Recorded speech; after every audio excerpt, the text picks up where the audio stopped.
Olá, meus irmãos, irmãs, todos aqueles que porventura vão assistir esse vídeo. Nós fomos recentemente surpreendidos por mais um decreto de número 51.460, emitido aqui no estado de Pernambuco pelo governador Paulo Câmara.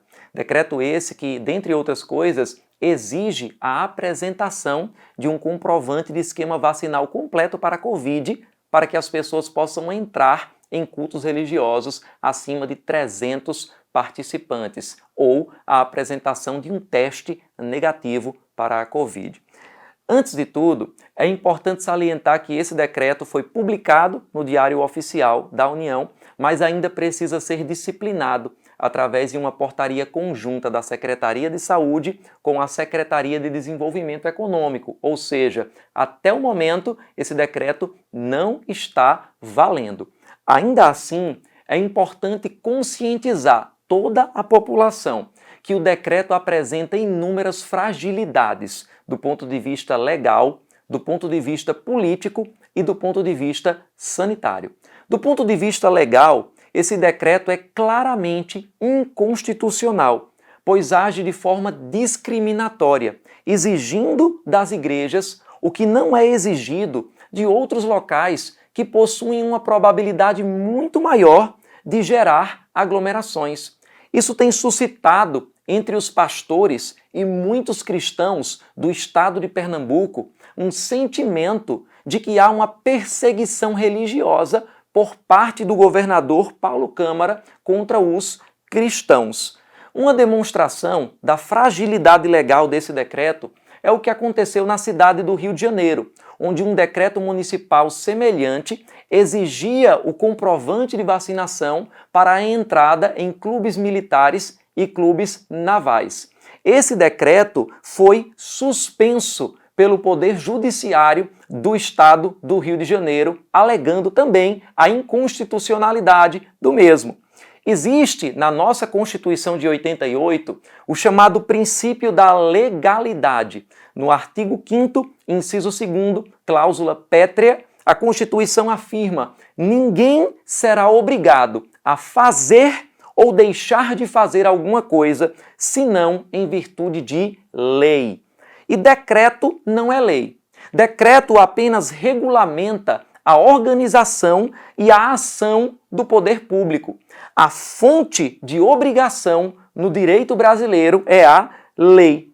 Apesar de eu não estar aqui estimulando uma rejeição à vacinação, no Brasil, de acordo com o entendimento do próprio STF, a vacinação é compulsória, mas não é forçada.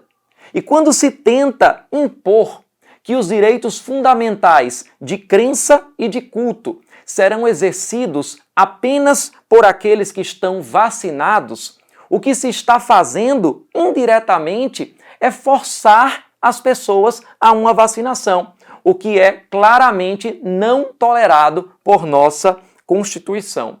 O decreto ainda afronta abertamente inúmeros direitos e preceitos fundamentais, como, por exemplo, a dignidade da pessoa humana, o direito de autodeterminação, a liberdade de consciência e de crença e o direito à inviolabilidade e à intangibilidade do corpo humano.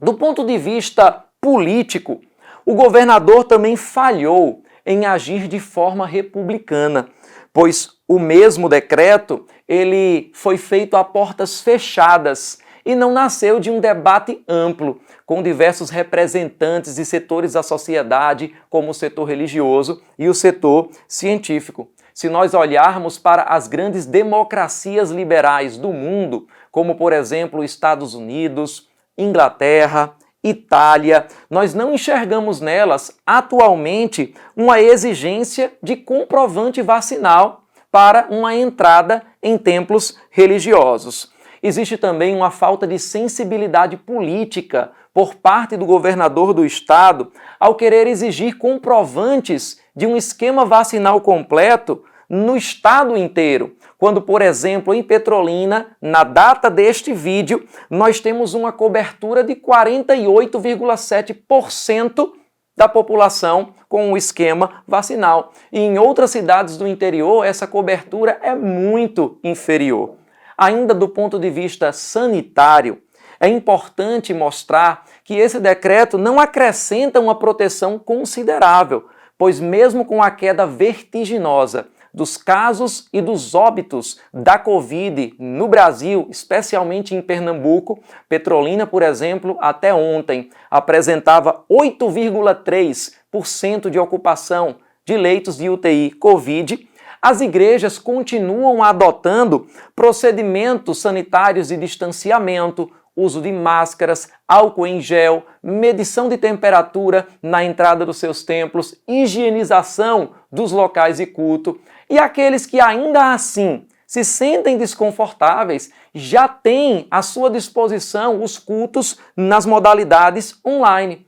Vale também deixar muito claro que um esquema vacinal completo não impede completamente que uma pessoa transmita o vírus e que a exigência de testes de Covid para uma parte da população carente, quando o próprio governo não disponibiliza amplo acesso a esses testes, vai marginalizar ainda mais um segmento da sociedade que tanto precisa de assistência espiritual. Por fim, além das fragilidades apresentadas nesse decreto, como pastor e como cristão, eu entendo que a igreja jamais deve fechar as suas portas para ninguém. Foi Jesus Cristo quem disse: "Vinde a mim, todos os que estão cansados e sobrecarregados, e eu vos aliviarei." Foi ele quem acolheu os leprosos, numa época em que as pessoas não queriam conviver com eles. Tudo o que eu não quero, como pastor, é promover um apartheid moderno, onde o critério de segregação não será a cor, mas o status vacinal de cada indivíduo. Nós queremos dizer claramente ao governador do estado de Pernambuco que ainda há tempo de corrigir esse decreto anômalo e, juntamente conosco, a sociedade, os cristãos, podemos continuar combatendo a Covid, mas com racionalidade, com ciência e com respeito aos direitos fundamentais da República Federativa do Brasil.